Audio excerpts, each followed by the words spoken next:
good question. And the question was, for some reason, because I just make it like black, but it's gray background and black font doesn't look good. But the question I'm asking is, how do we know which model we should be using? So we got some flavors, okay? There are different types of models that are available. Now the question is how to choose, how to know that, okay, which model I should be using.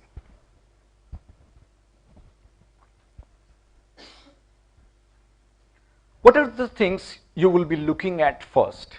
Okay, so I will look at this, then I'll know that this is the model that will be most appropriate. Because if we don't know that, then we are in trouble, okay? So we know many models are possible, but we don't know which one to use and how to figure that out, that which is the appropriate model to solve my problem that I want to address. I want to solve that problem.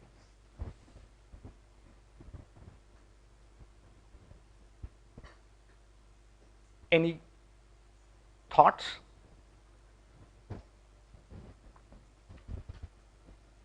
Because yeah, please go ahead. Data, okay. So, okay, you going a little bit more complicated stuff, but okay. So you will start with the data, and how would you know that is what exactly you are looking at to know it's parametric or non-parametric? What exactly you are looking at?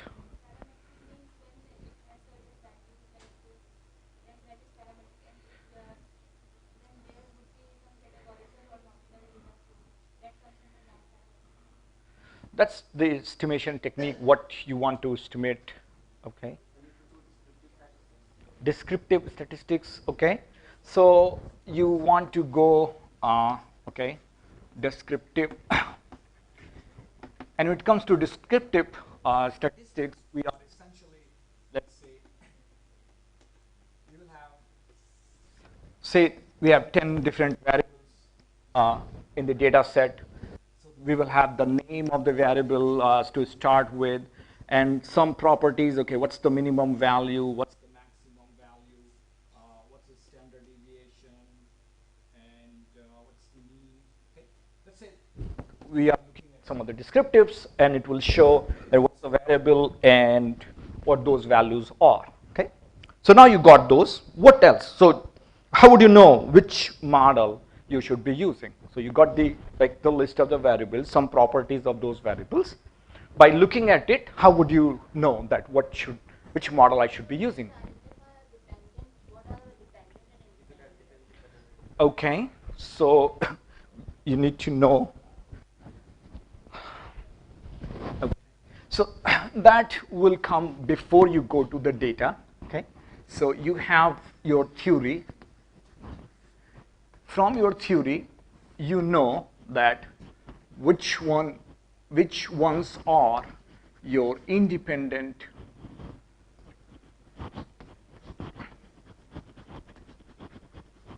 variables, and you know what's your dependent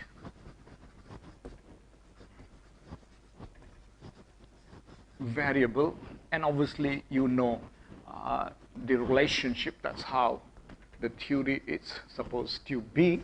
So let's say you know that which variables are your independent variables and which one is your dependent variable. By knowing that, how does it tell us which model to use? Is there anything else? So we're making this progress, okay? So we started with, we have a list of independent variables. We have which one is our dependent variable. We know the descriptives, that, okay, what's different values are, minimum, maximum, standard deviation, all of that. All these variables list, okay? We may have control variables also, but econometrically it doesn't make any difference whether it's control variable or independent variable. We can just simply all of them as predictors, okay? For the theoretical reason, we make the distinction between control variable and independent variable. But econometrically, there is no difference. They're all predictors, and they have similar function in the model. Okay. So what else you want to know? I mean, based on this, can you tell me which?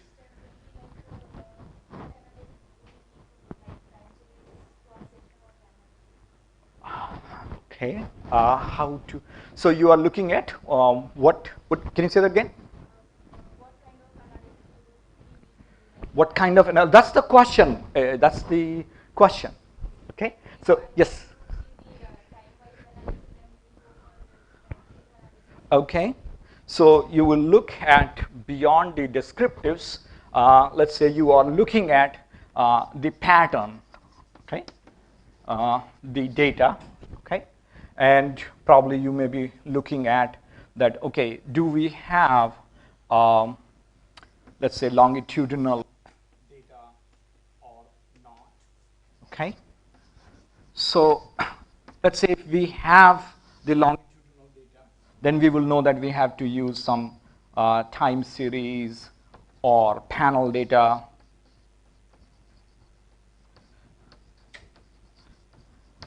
So the path can bifurcate depending upon the answer is yes or no.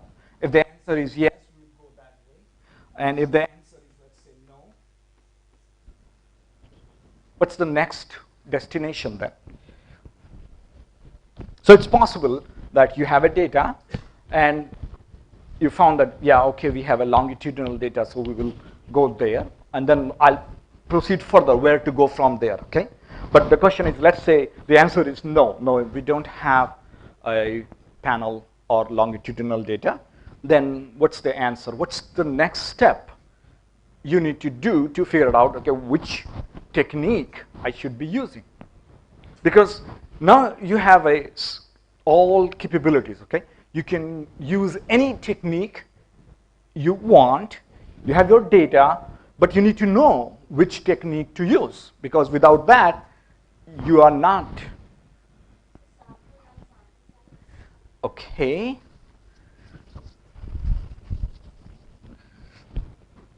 So when you look at the sample size, okay,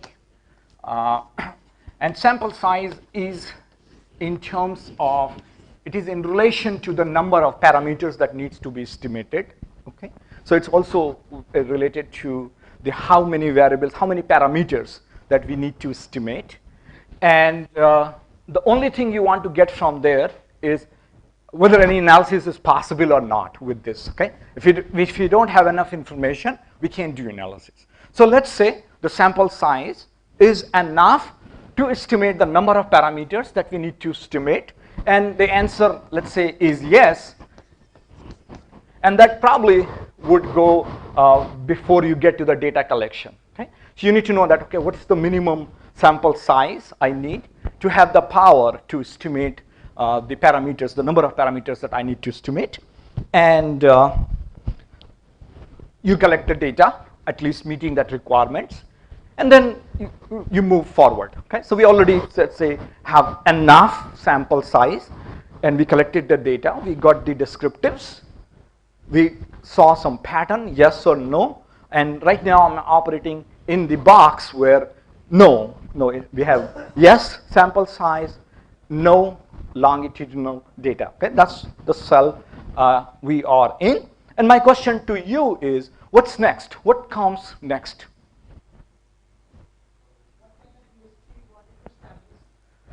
What kind of relationship you want to establish? That's the theory you have, okay?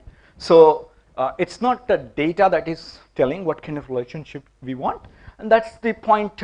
We have a dependent variable, and the kind of hypothesis you have is telling that what kind of relationship it is, okay? So depend on that, you can say that what will be the model structure, okay?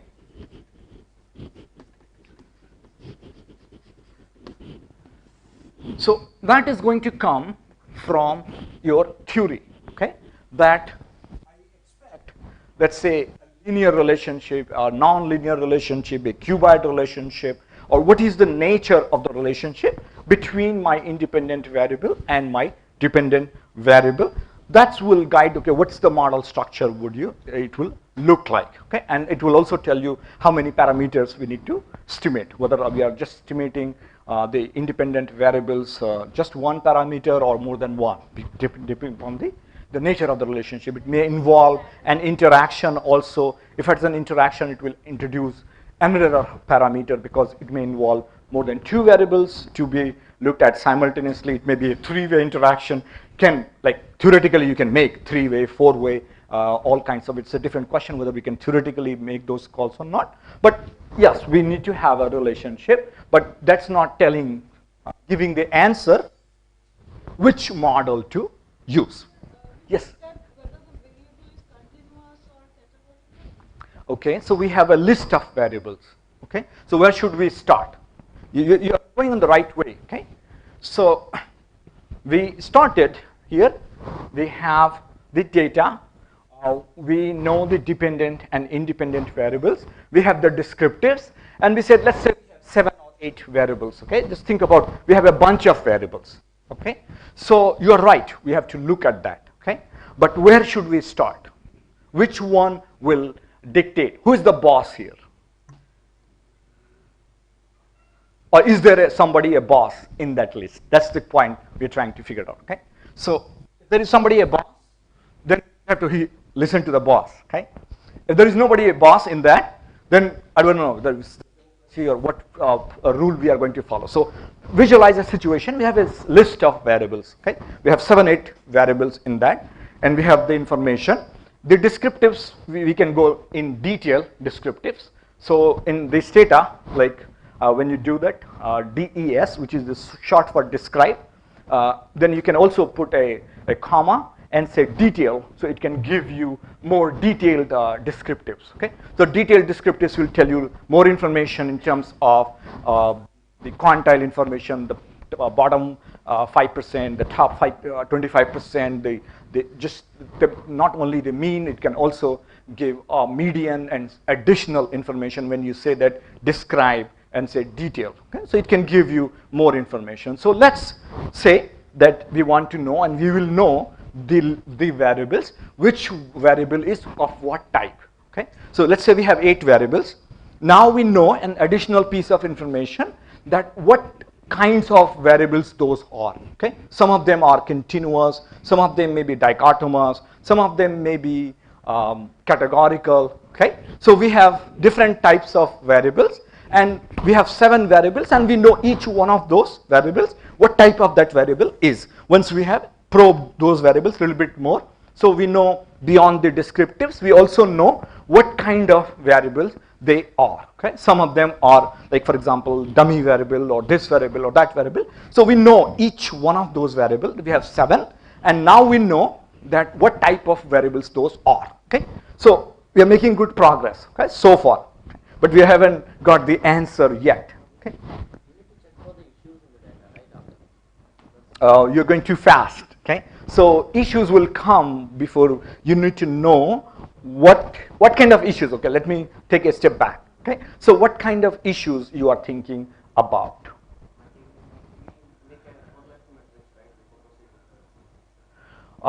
That's sort of examining the nature of the relationship. That's one way of describing the relationship. Okay, so you are looking at a set of variables, and you are looking at the nature of the relationship. By looking at the correlations, we find one way that what is the bivariate relationship among those variables. Okay, so it is one type of relationship. It is not telling us the nature which model to use. It is telling us, it is describing.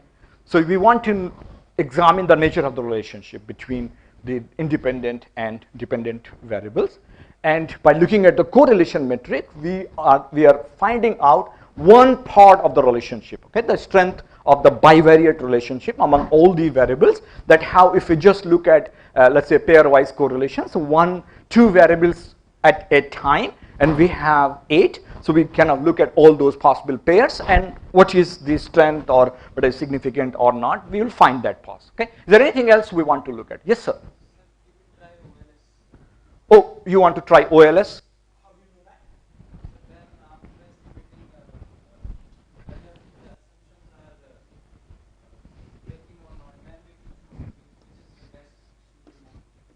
Okay.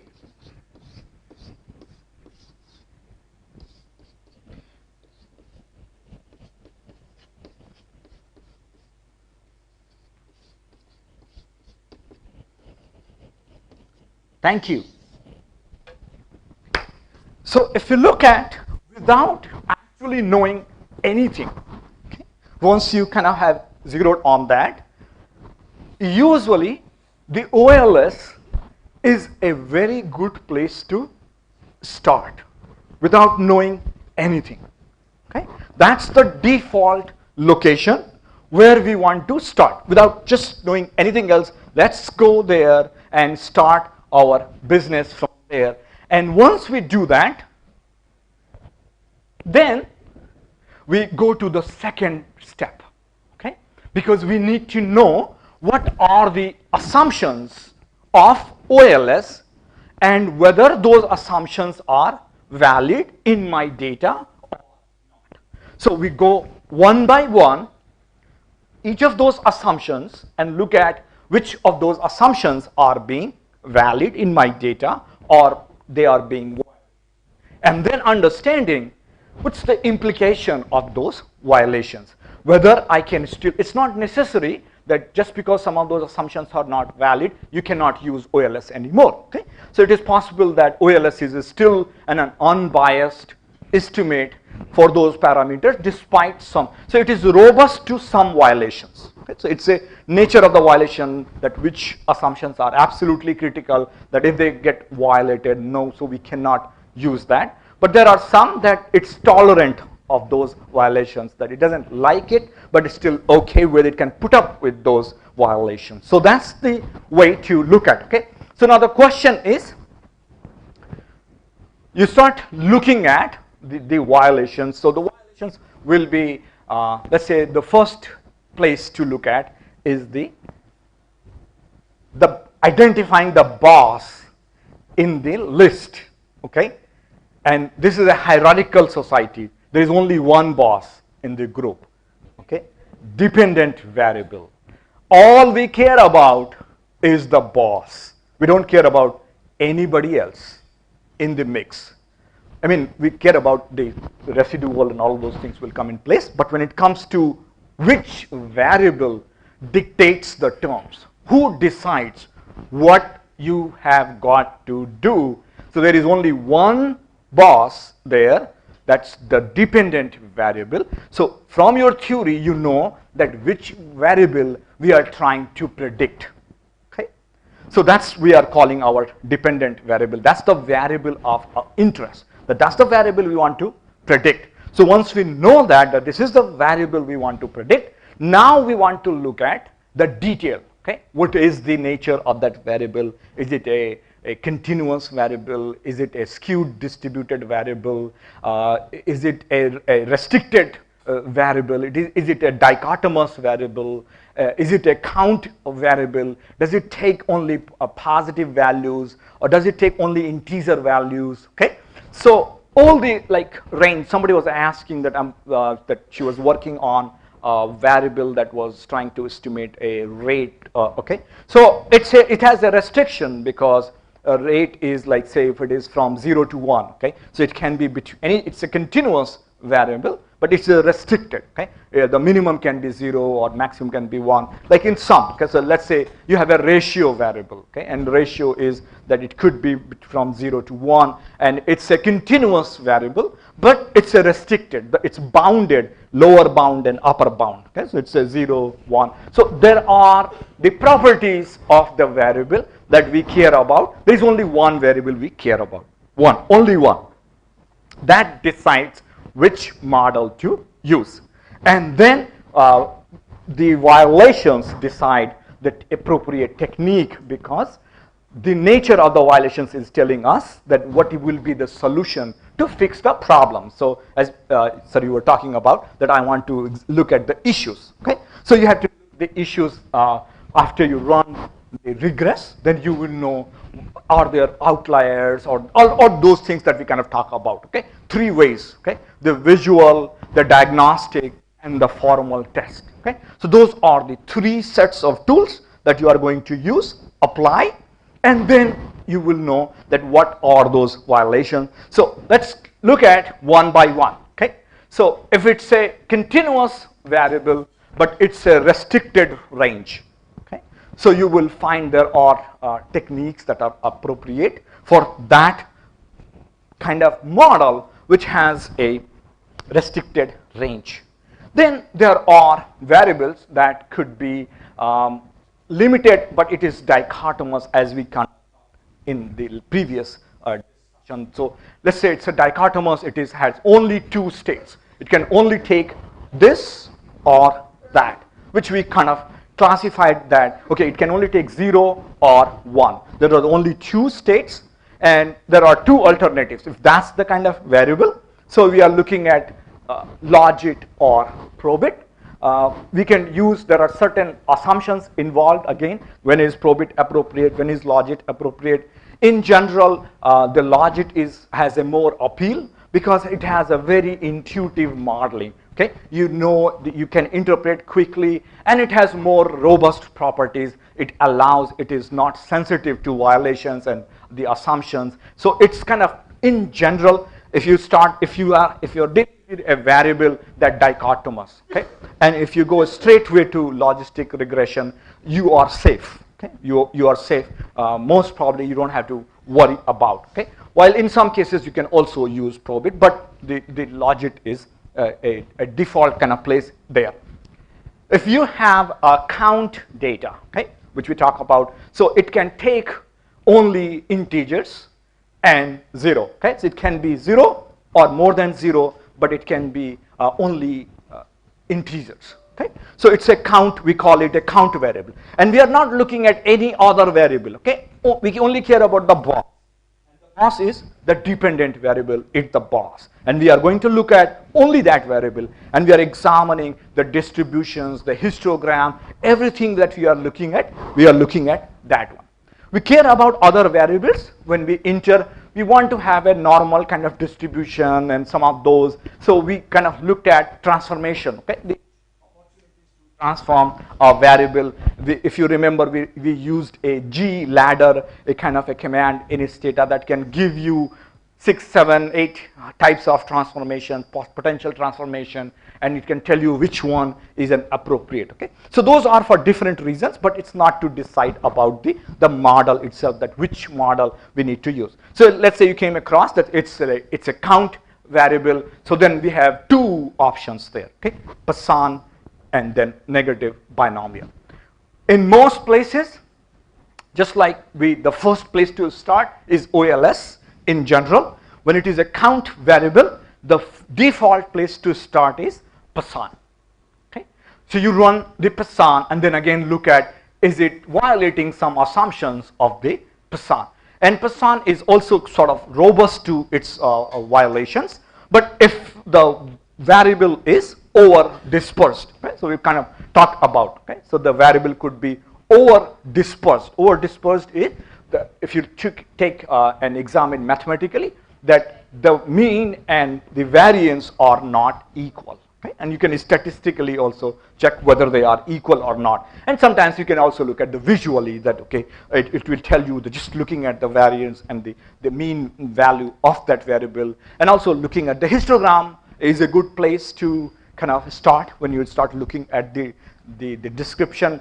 And if it's a continuous variable, you would like to what we call a K density. Okay, so K density is a good one for if your variable is a continuous variable. So graphically, when you look at, then it gives you kind of a good sense. Okay, how my data is distributed, what kind of property, is it skewed or not, which way it is skewed, is this way or that way, where are most valuable, which are the most frequent ones, which are like sort of outlier values and things like that. So those are some of the basic things, the first things you start before you kind of run with your regression and things like that. Okay, so depending upon that, and then there may be, let's say there is a variable, but it is observed under only certain values of that are observed, okay?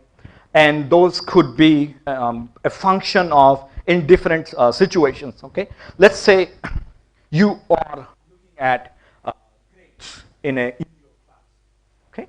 And you decide that, okay, if anybody who gets 80 or above, it will be classified as good or whatever, okay? A grade or whatever.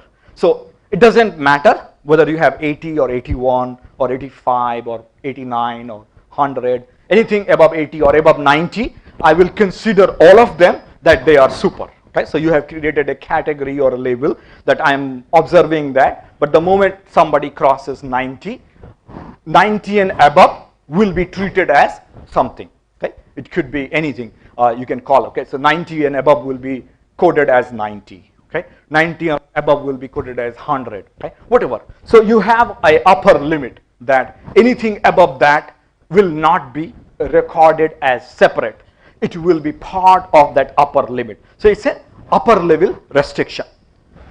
Let's say you have a lower, so it's called upper bounded. Okay, it's the data, the variable it's an upper bound that it does not, you don't have 120 or 140 because anything above 90 was all capped and it was treated as 90 or 100. Okay, so it has an upper bound.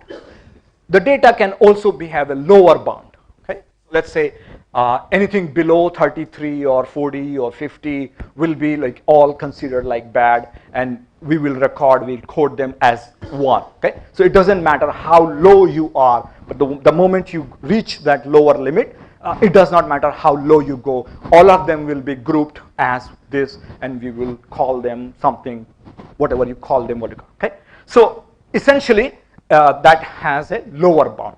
It is also possible that you can have both of those restrictions at the same time. Okay? You can have an upper bound and you can have a lower bound.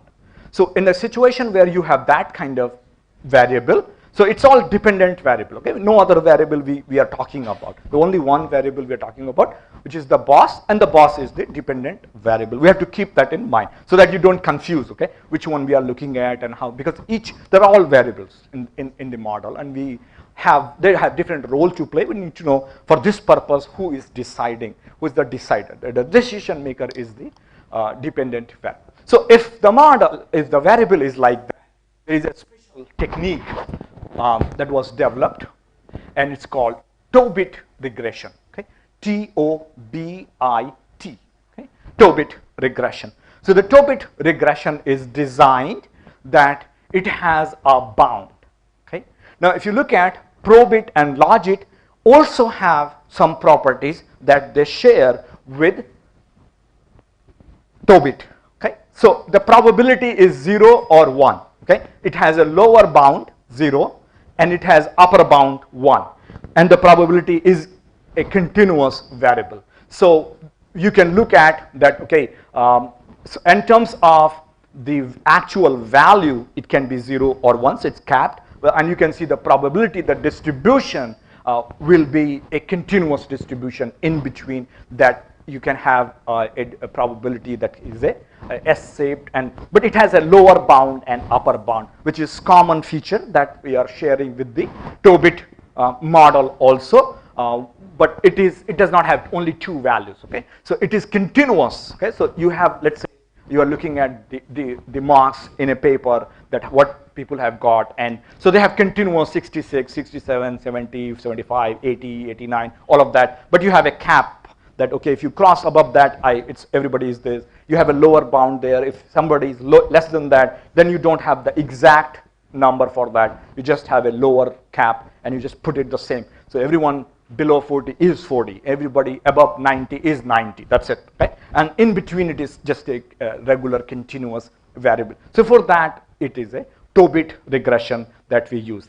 And we already talked about the restricted, which is Probit or Logit. If it is a dichotomous, it has a bound and it is taking only 2 values. So there are 2 types of restrictions. Okay, it has a lower bound and it has an upper bound, and it can take only 2 values. In Tobit, it has a lower bound and can have upper bound, but it is continuous in between. It can have many values in that. Okay, so because it has a special property.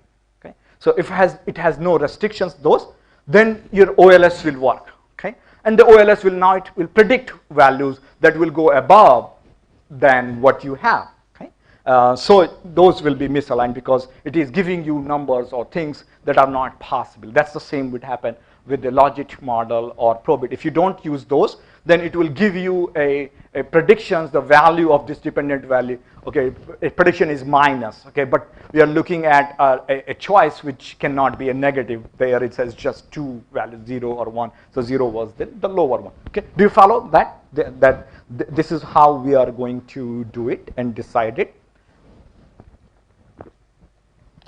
And then we will talk tomorrow the last part, which is there are parts of the dependent variable that are not observed, that we are not able to observe, and we call unobserved part. So there is a part that is observed, there is a part that is not observed. So it's like Tobit. Okay, Tobit is that you are observing, maybe observing, but you are putting it in a certain category. You may be observing the numbers above certain numbers, but you are capping it, so we are not able to distinguish between those, but we are recording all of those. Okay, in an unobserved one, so beyond a point we may not be observing them, or below certain we may not be observing them. Okay, so there is a part of the dependent variable which is not being observed. So the observed part is observed based if it meets certain conditions. So there is a variable. When it meets a condition, then there are certain parts of it become visible. If those conditions are not met, there are other parts that we are not able to see. Okay, so that's an unobserved part, and there is an observed part. So we are able to see only part of that. So there is the technique, and we will talk about that tomorrow. Okay, say Heckman selection model and things like that. We will talk about those, that how to treat that situation and how to go about doing that.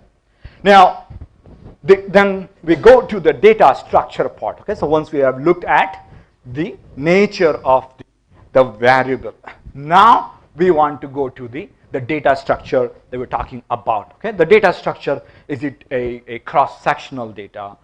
Do we have a grouped data, in a sense that whether my observations are independent or not independent of each other? Okay, because that is one of the assumptions of the OLS, that all observations are independent, and it is a violation of that assumption. So we'll know that, okay, because I am observing the same unit entity over multiple times, so I have a longitudinal observation, or I am looking at let's say students from a school, so we have a structure, a commonality, that these students are coming from the same school. So if you're looking at a performance, so it's a student performance, then there is a school effect that is common among all of those. Okay, so there is a group structure there, and we have to account. It violates the independent observations because these are not independent. There is something common that is impacting all of them because they come from the same company, or they're coming from the same city, or same whatever. Okay, same organization. So that's a clustering is there, the lack of independence is there, and that's coming there. So you can look at whether it's a longitudinal or time series. So now you can see that we have to decide that which method, which model we have to use. It will be a combination. So on one column, let's say you put the dependent variable type. Okay, is it continuous? It's a limited? Is it a count? Integer, dichotomous, whatever it is. Okay, so you put in one column, type it what it is. Next column, write the data structure. Okay, what is my data structure? It's cross-sectional, it's grouped, panel, time series. Okay, so the panel data and the time series data, they have some similarities, but there are some differences also. Okay, so one has a large N and a small t. Okay, so you can see that this kind of longitudinal data could be of two types. Okay, the two types could be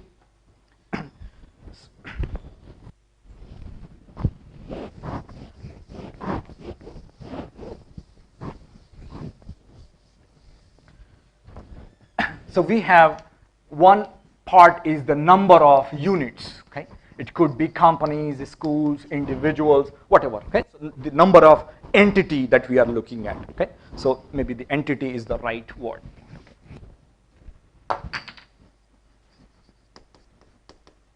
Okay, and then is the number of time period. Okay.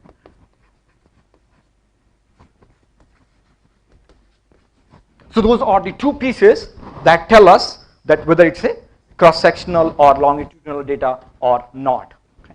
So if let's put the number of entity, let's say we say n is the number of entity, and let's say put t is the number of time periods that we are observing the data. Okay. For this, just for this illustration purpose, I am looking at a balanced structure. Okay. So the time is common for all. So once we know the name, like number of entities that we are looking at, and then we are looking at the number of time periods, and we are assuming that we have the same time period for all the entities, but we know that some of them could be different. But we are just looking at, okay, on an average, what is the time periods for which we have the information available. Okay?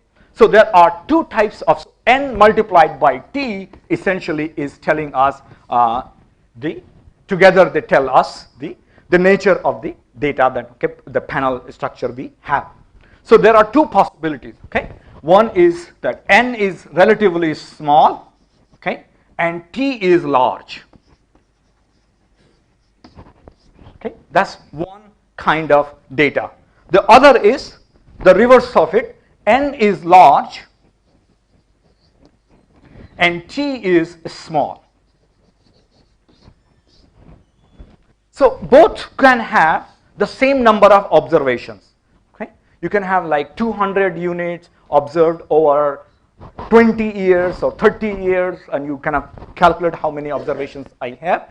So what I'm saying is the product of these two could be the same. Okay, so the total number of observations are the same, but where they differ is the composition of it. Okay, so which is contributing more? Is it the n is contributing more, or the t is contributing more to the number of observations that we are looking at? Okay, so when the n is large and t is small, we typically in this data we refer them and we call them panel data. Okay, so that kind of data and all the techniques that we use, typically you will see that it's a panel data. Yes, sir.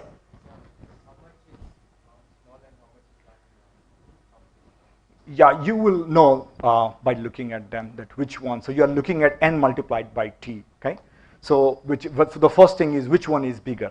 Okay, n is bigger than t or t is bigger than n. That is telling you which one is large, which is small. Okay, there are two numbers. Okay, so n is like 10 and t is 100. You know which one is large, which one is small. Flip it, n is 100, t is 10. You know which one is small, which one is large. Yes. No. We are looking at those two. Okay, so I'm comparing those two, and I'm visualizing, okay, that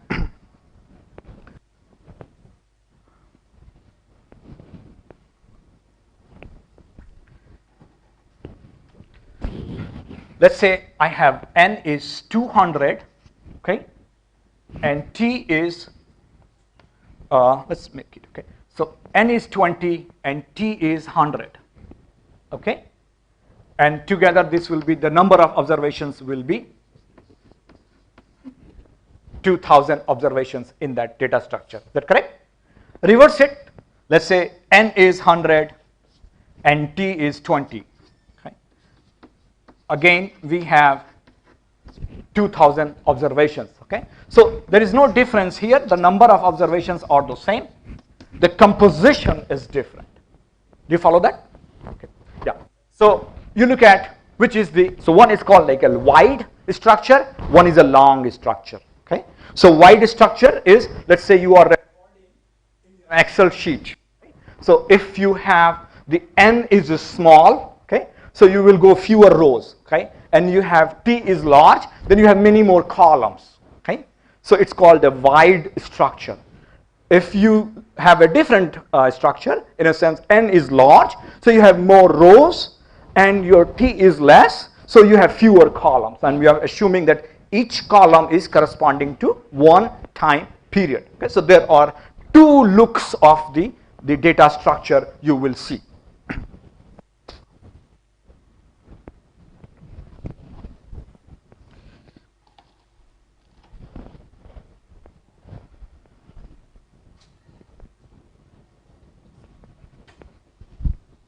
Oh, thank you.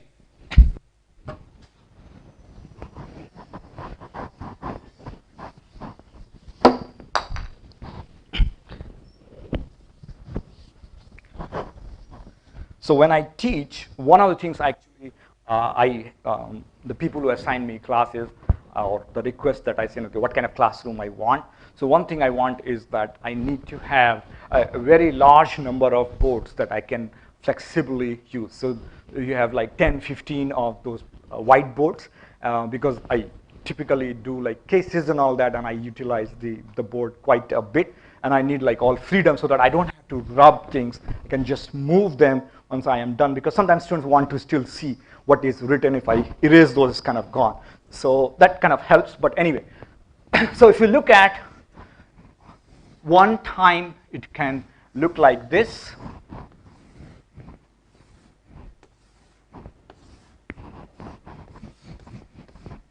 And the other one will look like this.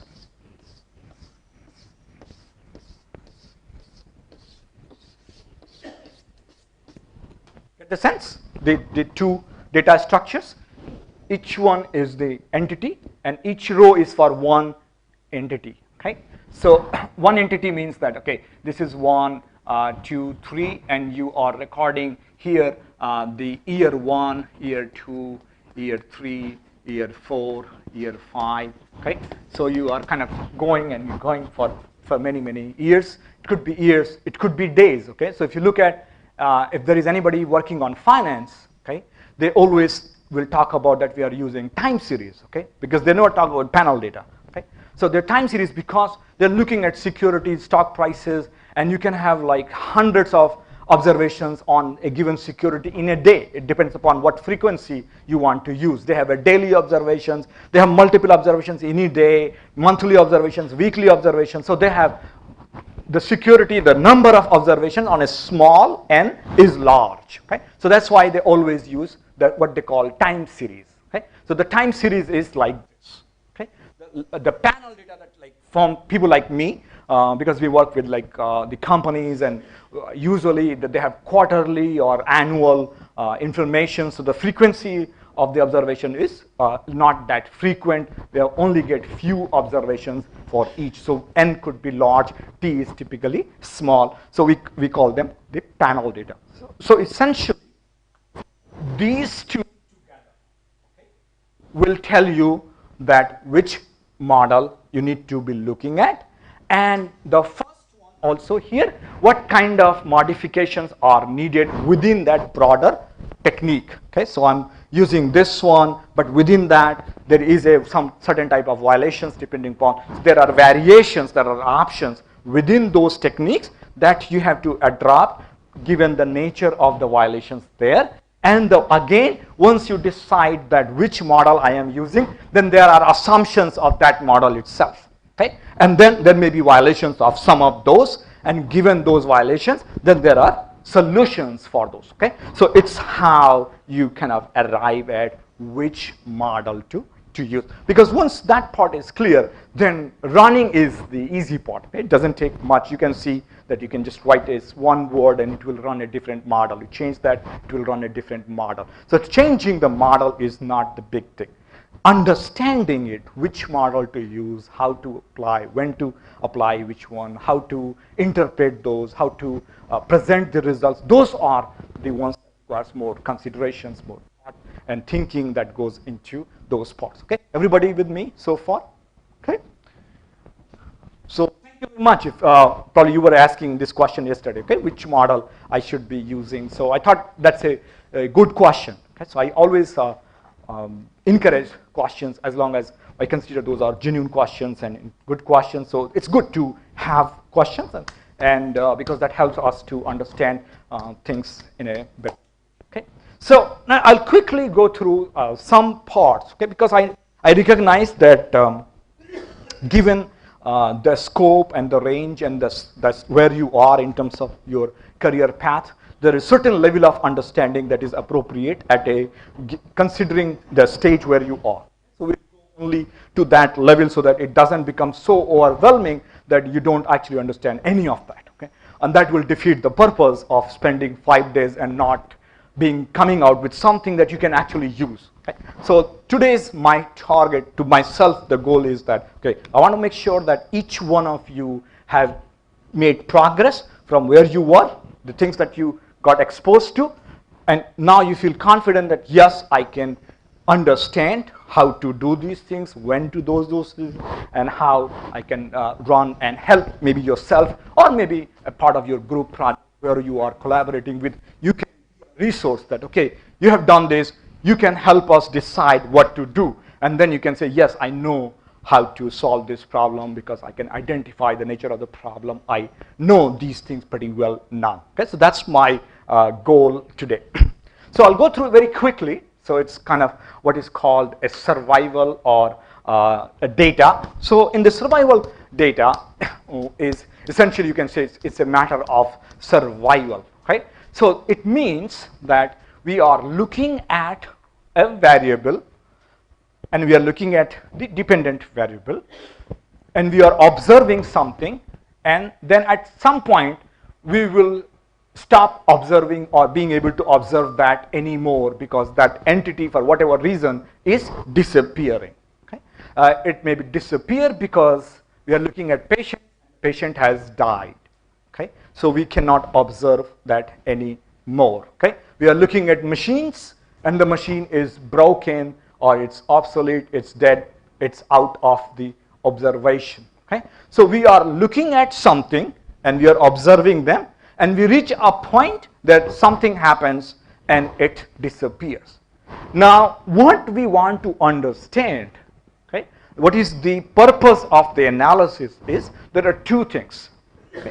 One is, if that's an event, okay, it looks like it's a significant event that something is happening and those people or those entities are disappearing. So as a policymaker or a manager or whatever a decision maker, you want to know that can we predict when is this going to happen with whom. Okay? So we call it that, okay, there is a risk pool. Okay? So these people are or these entities are at risk, and we want to know that, let's say if you are an insurance company, okay, and your job is to decide the premium, you need to decide that, okay, whether this customer, how risky that customer is, and what premium. There are two actually decisions. Okay? The first is, should we actually issue insurance to this guy at all? Okay? If the person is so risky that no, we cannot give you our insurance. Okay? Like typically if you look at if somebody is looking for a medical insurance. Okay? So health insurance, there are some parameters, and they say, okay, if you are above this age or you have this thing or that thing, then you don't qualify for insurance. So we don't even talk to you after that, because once you provide that information, we know that no, we can't do it. You are too risky. That's how they have decided. Okay? They have done it. They know it. That, okay, what are the things that we need to look at to decide whether this person should be or can be issued the insurance, yes or no. Now, let's say you have looked at that person's, all the descriptives, that person has provided, all the information has been given to you. Now you want to know, you have to decide, okay, what should be the premium we should be charging to this guy. Okay? So you want to know that what is the probability that this thing is going to happen to this guy, okay, and if it happens, how soon it is going to happen. Okay? So let's say if insurance policy, and it's an annual insurance. Okay? So you are buying a policy for 1 year. So you want to know two things, okay? Whether this person is predisposed to that kind of problem, and whether that problem is going to happen this year or not. Okay? So what's the time to event? So there are things we want to estimate. One is called the likelihood of the event occurring, and the second is the time to event. How long, how soon it will happen, if it happened to that. Okay? So once we have those two things done, then we can make the decision, we can decide, okay, how risky somebody is. We are looking at issuing insurance, and we are trying to figure out, okay, how risky is that, and we can decide, okay, if you're very risky, it may be too risky, so we don't issue it, or we will charge you very heavy premium for that. Okay, the premium amount will be, it can be also like an vehicle insurance. Okay, so the driving history and things like that may be part of the decision making, that okay, how much we should charge, type of car you're driving and things like that, and the history of those cars, and okay, which car is more likely to be seen in an accident. Okay, so you're looking at all the models and all the cars that have been in the past, and you're looking at which ones are usually, is it about the car, or is it the person driving the car? The two variables, and we have to separate those two, okay, in order to figure out how much the contribution is of the car itself, and how much is the contribution of the person driving the car, and there may be an interaction between those two. Certain people driving certain types of cars are more likely to engage in a behavior that may result into some accident. Okay, so all those things are. So this is the whole idea of the survival model. Okay. So now, if you look at the first part, okay, the part is, what is the probability of an event occurring to someone? Okay. Now, if you remember, we talked about yesterday when we were looking at the Logistic model, that we are looking at the, let's say, probability of a death.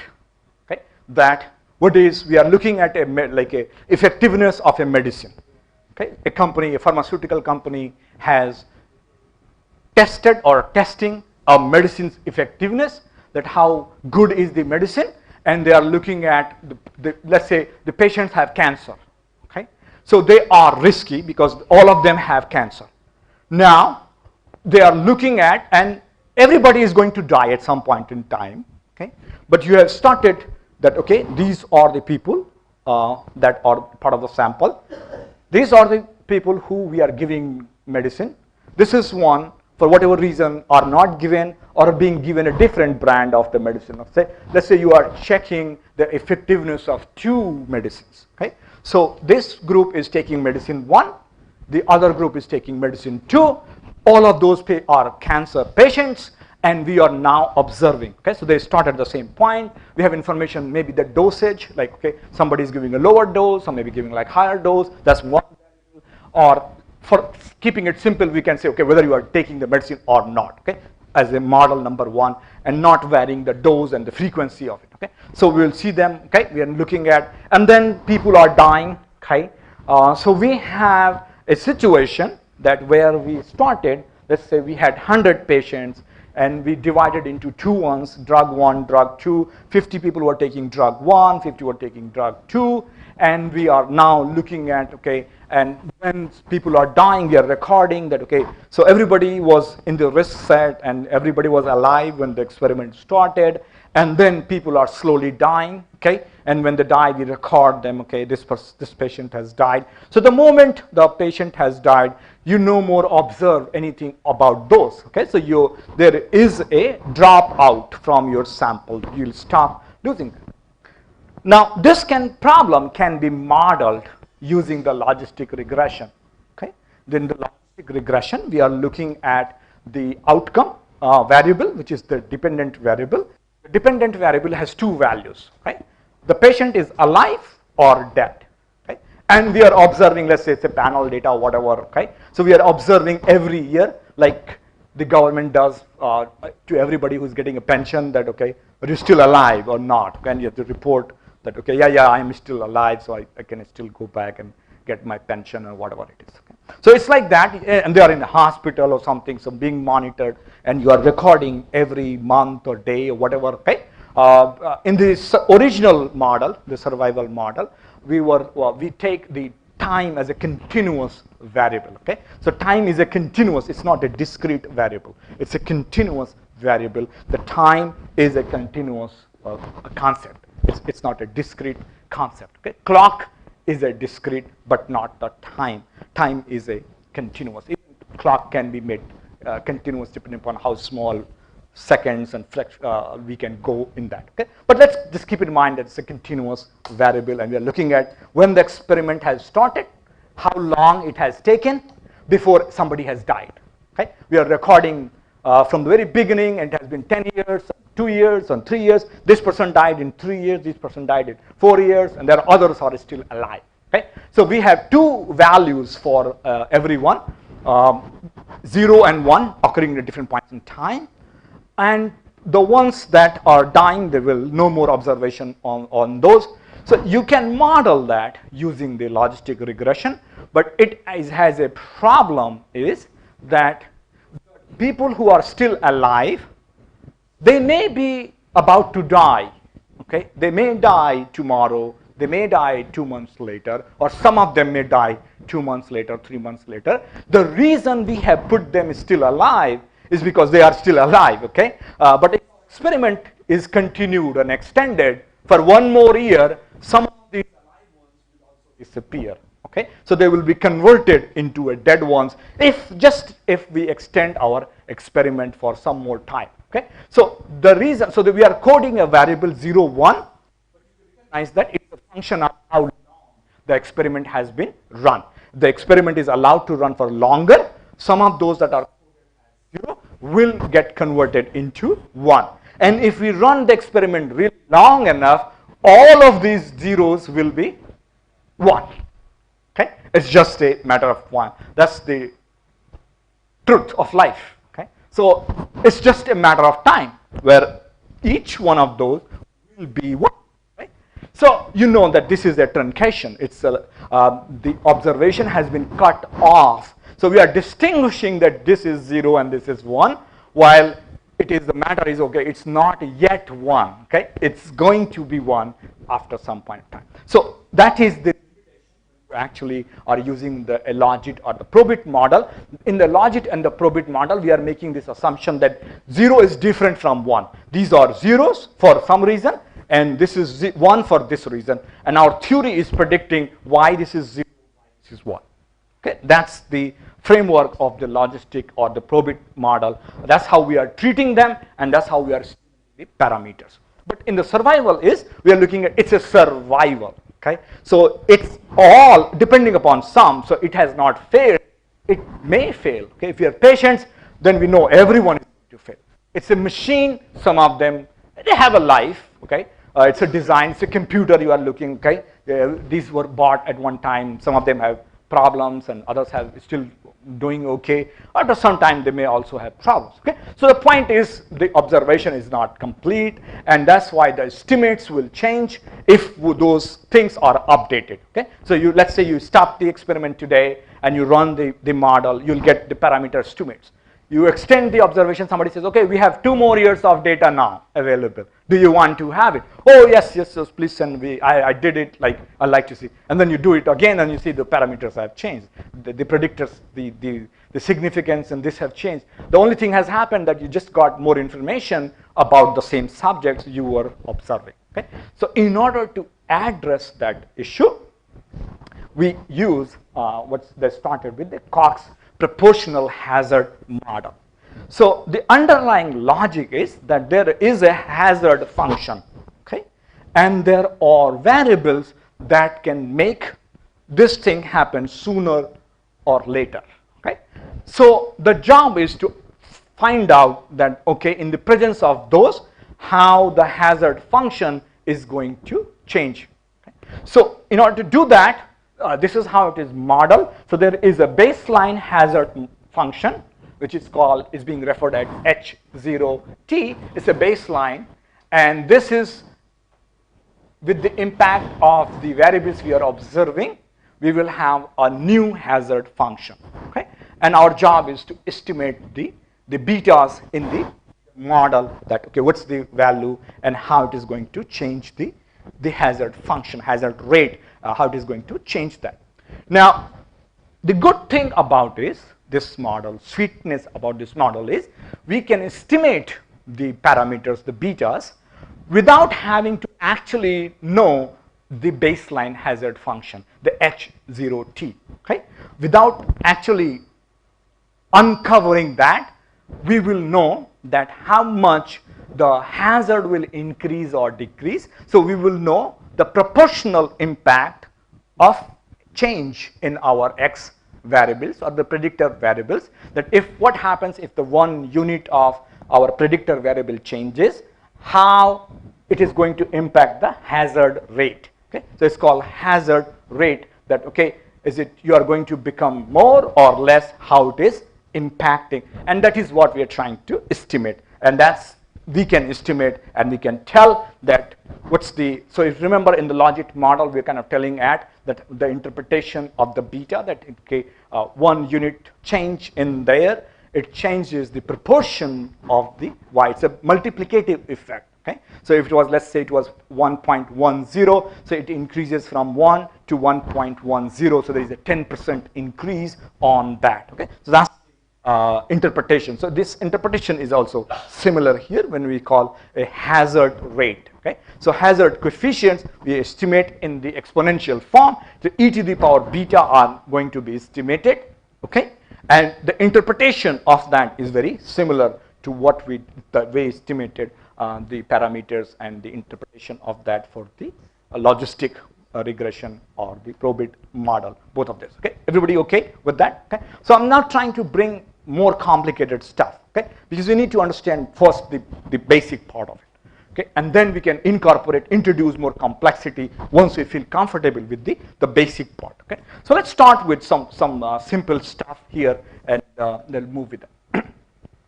So here is a data set which you can also get from your data. Okay, and there is a link there. So it has only 3 variables and 12 observations.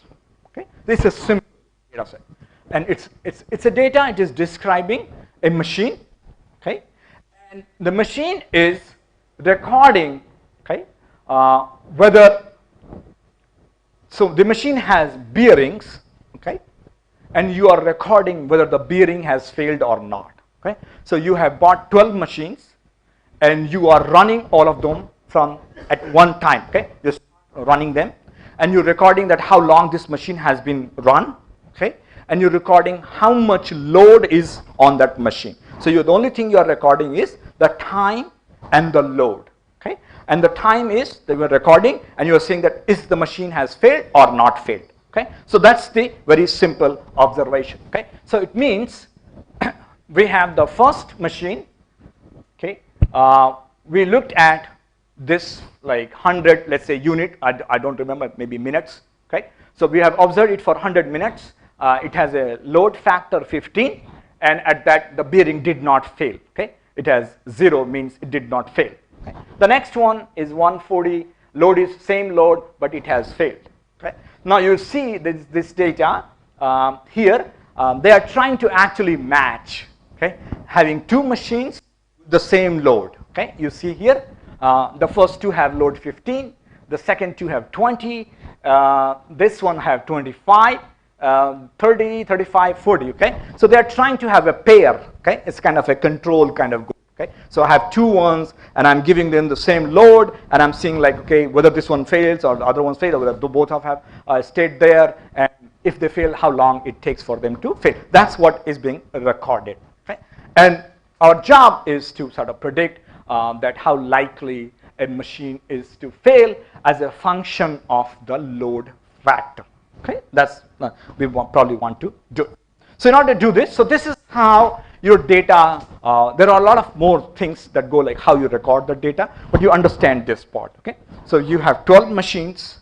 You start running those machines, and the timer has been started, and you are observing at different points in time, and say that, okay, after this time, whether it's still running or it has stopped running. Okay, if it's still running, so you write, okay, I observed at this point it was still running. If it failed, you say, okay, at this time, but you have to record the failure at the exact time. Okay, so you cannot be there cannot be measurement error because you're making this time as a continuous variable. So we accurately record that when that machine has failed. So we exactly know the time to failure, like how long it took before that machine failed with that given load. Okay, let's move to the next part. So we have to tell data that it is a survival data we are looking at. Okay, we have to tell it. It needs to know that, like we tell the Stata, okay, that it's a panel data set. In order to tell a data Stata that it's a panel, we have to declare that. In order to declare that, the Stata wants to know which one is N and which one is T. Okay? In order for it to treat as a time series or a panel data, it needs those two pieces of information.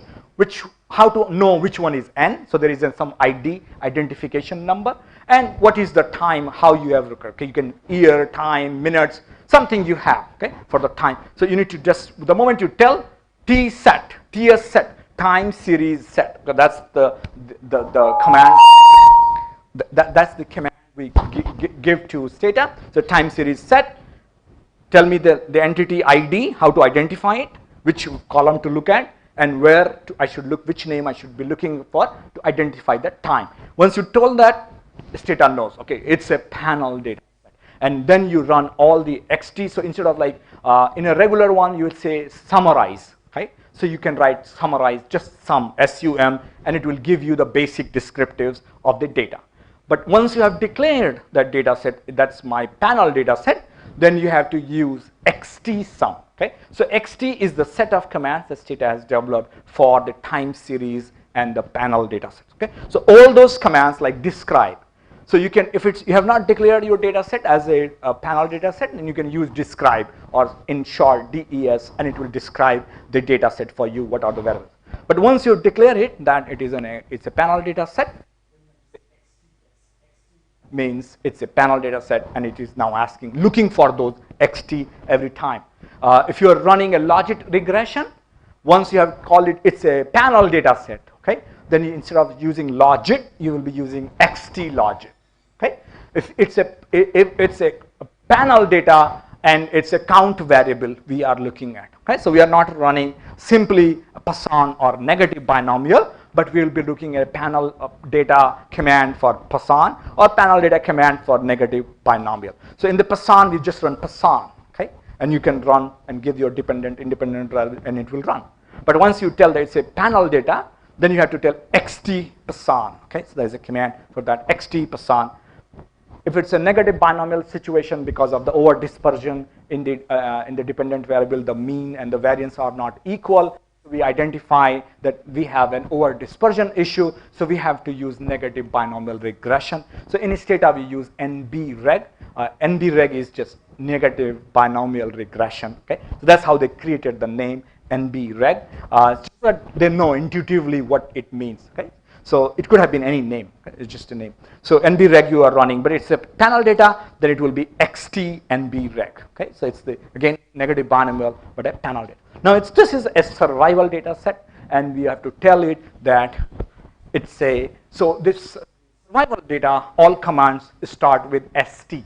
Okay, so ST is the one that Stata has created, that everything related to survival data set will start with ST. Okay, so first two will be ST. All panel one, it will start XT. The moment I see that it is XT, I know it's a panel data command structure you are using. So if it's ST, it is the survival data. Now what we need to, how to tell it? Okay, so we start with ST set. So we have to declare that the time that you are observing, how long it took before something failed or did not fail. So there is a variable that is capturing that information, and it wants to know which one is that. Okay, so it knows that, okay, we are looking at the fail time. Okay, so fail time, and you will see that the survival data set, we never actually write the dependent variable. Okay, so the dependent variable, it knows by default, okay, that you are actually just looking at whether it's alive or dead. That's the situation you are looking at, and it doesn't want, the regression command, it doesn't want you to actually tell what's the dependent variable. In everything else we did, we first write in Stata, the first one, the variable that shows up in the command, the Stata knows that is the dependent variable. So it has an order. Okay?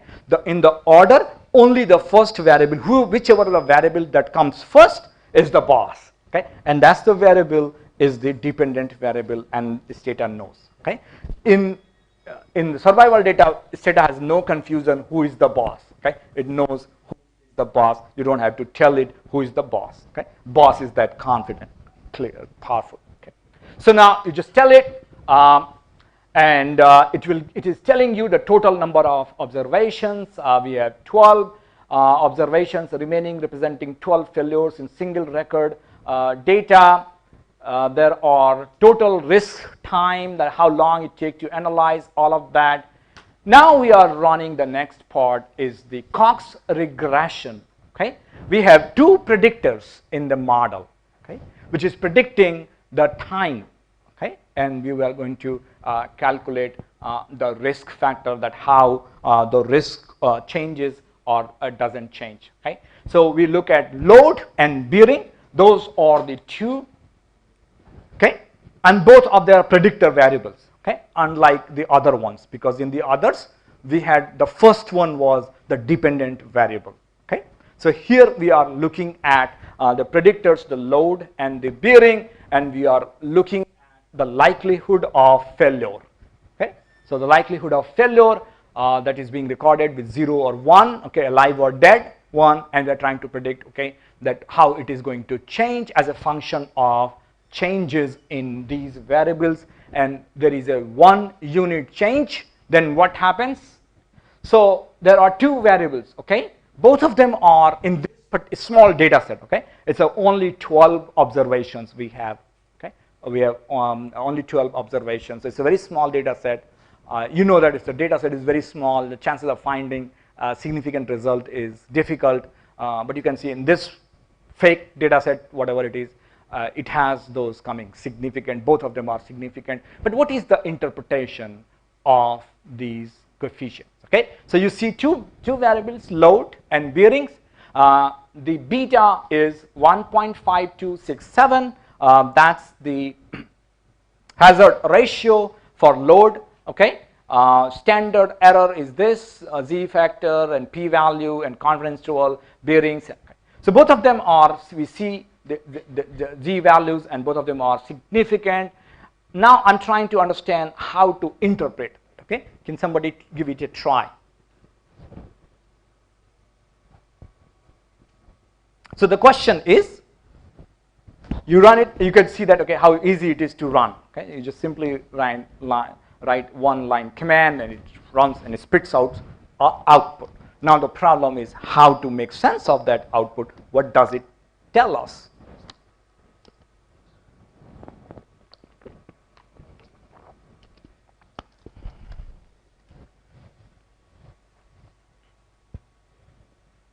Anybody? Okay. So remember, I said that the interpretation is very similar to like when we did the odds ratio in the logistic regression model. Okay, that's the clue. Okay, so how would be the interpretation, that how in this model?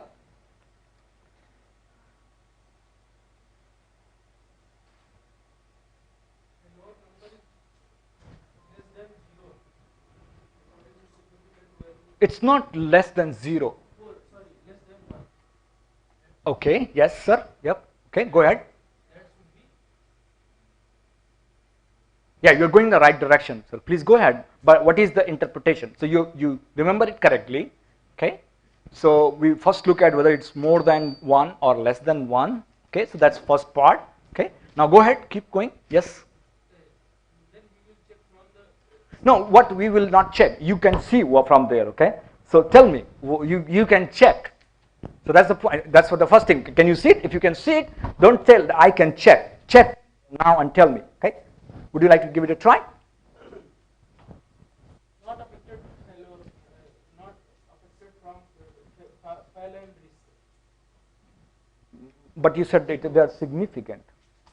Significant, that means if the meaning alpha 1, meaning 0 and 1. That's the state of the dependent variable. Okay, so you recognize it takes only two values, it's alive or dead. Okay, so we are looking at the likelihood of dying. Okay, that's what we are estimating. The hazard rate. Okay, hazard means risk propensity, the likelihood of this machine failing. Okay, if the load factor changes by 1, okay, unit. Okay? That's how we look at in a that okay, if the x factor changes by 1 unit, how the y is going to change. Okay? That's what we are kind of look at. So now clue that we follow the similar interpretation that we did with the odds ratio in the logistic regression. So interpretation is similar. We are looking at, we call it a hazard ratio here as opposed to the odds ratio as opposed to logistic regression. So as you will know that in the moment you actually convert the logistic regression to the odds ratio format, then there won't be any coefficient that is negative. Okay? So in order to know whether the effect will be positive or negative, you will have to look at whether it is more than 1 or less than 1. If it is more than 1, the effect is positive. Okay? If it is less than 1, then the effect is negative. That's the first part, okay? The positive, negative part. Now the question is, what is it, how the y or whatever here is changing? What exactly? So you have to write one sentence, okay? You got the output, okay? Now you said that, okay, I tested it and I found in my analysis that if the load factor on a machine is increased by 1 unit, then what happens? I'm asking you to say that part, the rest of it. Yes, sir, please go. The 1.5, the hazard ratio becomes, okay, 1.52647. So it means the hazard of failure has increased by 0.52647. Okay, that much is increased. If it is 1, there is no change. Okay, you can say that. Okay, that percent has, if you convert it to percent, you can say it's a 52.64% increase. Okay, it's not 152%. Okay, it's, you have to subtract 1 from that. Okay, and it has become 0.096 in the second one. So you can say that it has decreased from, you have to subtract from 1. Okay, so it has decreased that much. And we are looking at the proportion, not an addition. It's a multiplication. The hazard ratio has increased. Like you remember in the logistic regression, we were looking at the odds ratio. We call it odds ratio, that how the odds ratio has changed. Okay, so odds are increasing or decreasing by this or by that. Okay, so everybody with me on this? Okay, so that's kind of like the very basic of the survival model you can actually look at. Let's say it's another data set. Okay, in this one we have the variables is that, okay, we are looking at how long we are observing patients. We are observing the patients. They are taking 2 drugs, drug 1 or drug 2. The patients are taking only one of those 2. They could be on drug 1 or drug 2. Okay, so there is no who's actually taking the both. Okay, but there could be situations where is like that. Okay, so you are trying to examine the effectiveness of 2, and there are patients that are taking both. Okay, so what about those? Okay, so we will we are not introduced those complications, but let's visualize. We have patients and they are taking one of these 2 medicines. We are trying to figure out which one is more effective. Okay, drug 1 or drug 2. That's trying to find out. And the patient is died. Okay. So it's not 2 drugs. Okay, so this one we have only 1 drug. Okay, so either the patient is taking the drug or is on placebo, means it's not taking any drug. We are just telling that giving the medicine, the patient thinks that he or she is getting a medicine, but the doctor is just giving an empty shell to that the patient. Okay, there, here is your medicine, but it has actually nothing. So that's the problem happens, that you cannot do experiment in this kind of this. Okay, that maybe you can ask some volunteers that, okay, can you actually, and those creates other kind of, who will be willing to become and go on the placebo. Okay, how many patients who are at the risk of dying, okay, will be willing to say that, okay, I will volunteer to take just the placebo. So that's the one problem. Okay, let's say you say, okay, anybody who says that we will give him or her some money. Okay, So maybe you sort of incentivize those people that, okay, if this guy say, okay, I'm going to die anyway, so I'll volunteer, and I say, okay, I will go on the placebo. So that what it means is the assignment to placebo versus drug is not random. Okay, it's a choice a patient is making, maybe driven by ethical considerations, some incentive you have offered, whatever, but it's not a random assignment. So we will look into those problems tomorrow. Okay, so when this kind of thing happen, we don't have a random assignment, so we cannot simply look at, okay, these two groups, these people took the medicine, these people didn't take the medicine, and we simply look at the difference between the average and say which one is effective or not.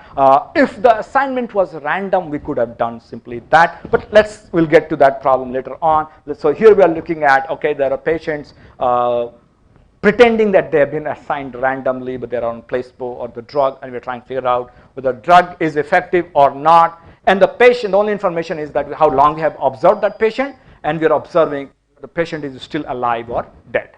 Okay, that's what we are looking at. And the other variable we have is the age of the patient. Okay, you can see that age is changing with time.